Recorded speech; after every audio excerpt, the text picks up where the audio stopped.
जादुई हाथी।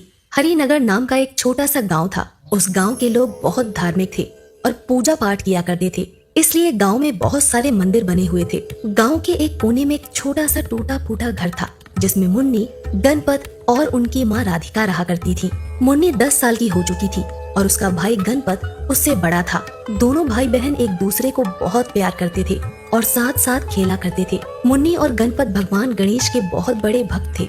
दोनों रोज सुबह उठकर मंदिर जाते थे और भगवान गणेश की पूजा किया करते थे। उनकी माँ राधिका भी गणेश भगवान को बहुत मानती थी और अक्सर गणेश भगवान के नाम पर घर में लड्डू बनाती रहती थी। लेकिन उनके घर की स्थिति बहुत खराब थी। राधिका दिन भर मेहनत मजदूरी करके पैसे कमाती थी और अपने दोनों बच्चों का पेट पालती थी। एक दिन राधिका काम करके शाम को वापस अपने घर लौट रही थी। रास्ते में उसे बनिए की दुकान दिखाई देती है। अरे चाचा, आज तुम दुकान पर कैसे आ गए? और बिट्टू कहाँ है?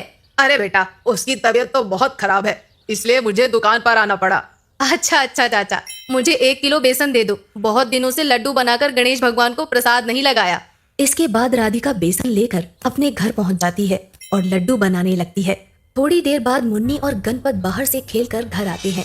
अरे वाह, बेसन के लड्डू! मुझे तो लड्डू देखकर रहा ही नहीं जा रहा।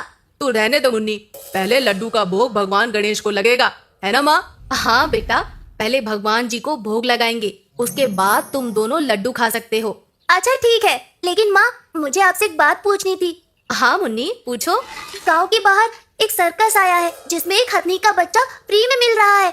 मैं वो हथनी अपने घर पर लाना चाहती हूँ। नहीं मुन्नी बेटा, हम लोग बहुत गरीब हैं, हम हथनी की सेवा नहीं कर सकते। लेकिन मुन्नी रोने लगती है और मजबूर होकर गणपत वो हथनी अपने घर ले आता है। हथनी के घर आते ही मुन्नी बहुत खुश हो जाती है। धीरे धीरे समय गुजरता जाता है। मुन्नी और उस हथनी में गहरी दोस्ती हो जाती है। मुन्नी उसके ऊपर चढ़कर सारे गांव की सवारी करती है। राधिका भी जैसे तैसे पैसे जमा करके उस हथनी की सेवा करती है। एक दिन रात को तीनों लोग आपस में बातें कर रहे थे, तभी कोई दरवाजा खटखटाता है। अरे कोई है, दरवाजा खोलो। गणपत तुरंत दरवाजा खोलता है तो सामने बूढ़ी काकी खड़ी हुई थी। अरे आओ काकी, अंदर आओ। अरे काकी, इतनी रात को कैसे आना हुआ?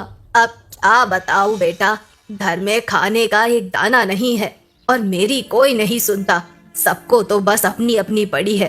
अगर तुम मुझे कुछ पैसे दे दो तो बड़ी मेहरबानी होगी। इतना सुनते ही कुछ देर के लिए सभी लोग शांत हो जाते हैं। फिर अरे कोई बात नहीं काकी, मेरे पास कुछ पैसे पड़े हैं, तुम ले जाओ। इतना कहकर राधिका अंदर जाती है और कुछ पैसे लाकर बूढ़ी काकी को दे देती है। भगवान तुम्हारा भला करे बेटा। इतना कहकर बूढ़ी काकी वहाँ से चली जाती हैं। बूढ़ी काकी के जाते ही गणपत अपनी माँ से पूछने लगता है। माँ, हमारे पास केवल उतने ही पैसे थे, तुमने वो भी पैसे काकी को दे दिए, क्यों? अब हम लोग क्या करेंगे? बेटा, किसी जरूरतमंद की मदद करना बहुत ही नेक काम होता है, ऊपर वाला सब ठीक कर देगा। इसके बाद सभी लोग सो जाते हैं। अगली सुबह होते ही राधिका काम पर जाने लगती है। अरे गणपत, मैं पास वाले गांव में काम करने जा रही हूँ, हो सकता है आते आते रात हो जाए।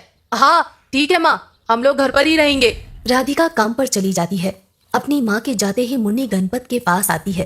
भैया, घर में एक भी पैसा नहीं, अकेले माँ कब तक हमें खिलाती रहेंगी? हमें भी कुछ करना चाहिए। तू ठीक कहती है मुन्नी, लेकिन हम कर क्या सकते हैं? मेरे पास एक आइडिया है भैया। क्यों ना हम लोग अपनी हथनी से सभी लोगों को सवारी कराएं, जिससे हमें काफी पैसे मिल जाएंगे। वाह मुन्नी, क्या आइडिया है। इसके बाद गणपत और मुन्नी अपनी हथनी से गांव वालों को सवारी कराने लगते हैं।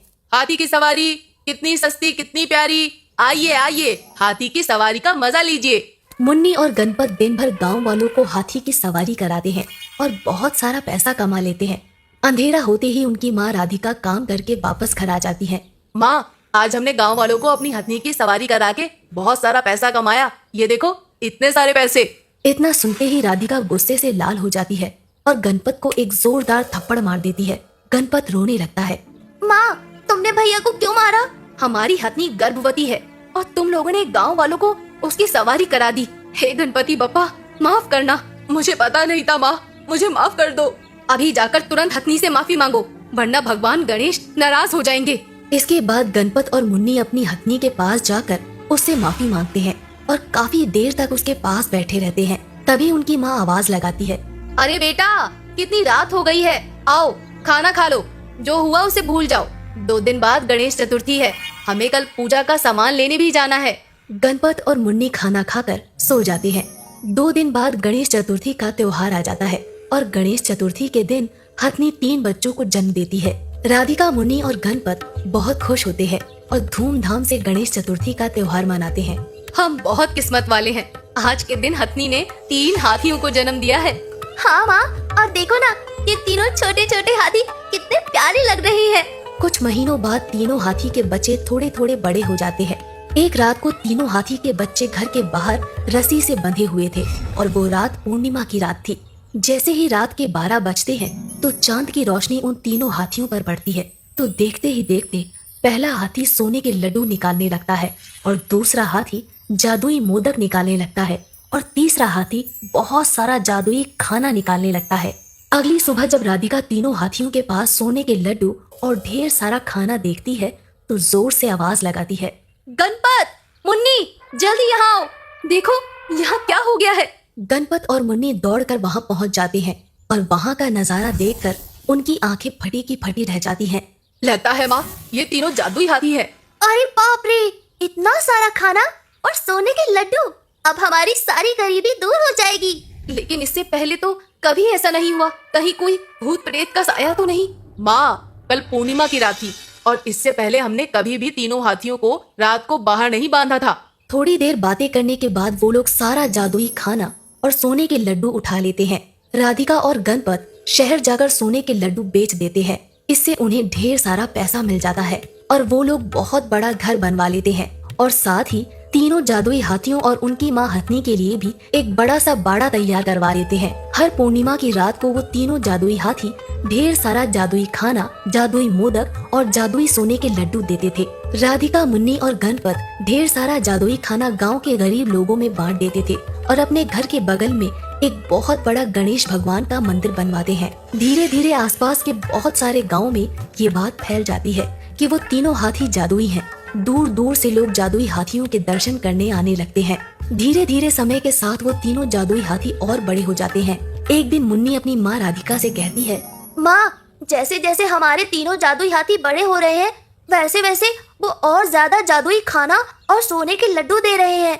हाँ बेटा, सब गणेश भगवान की कृपा है। हमारी सारी गरीबी दूर हो गई और अब हमारे पास ढेर सारी धन संपत्ति है। इसलिए अब हम सारा जादुई खाना और जादुई मोदक और ये सोने के लड्डू जरूरतमंद लोगों और गरीबों में बांट देंगे।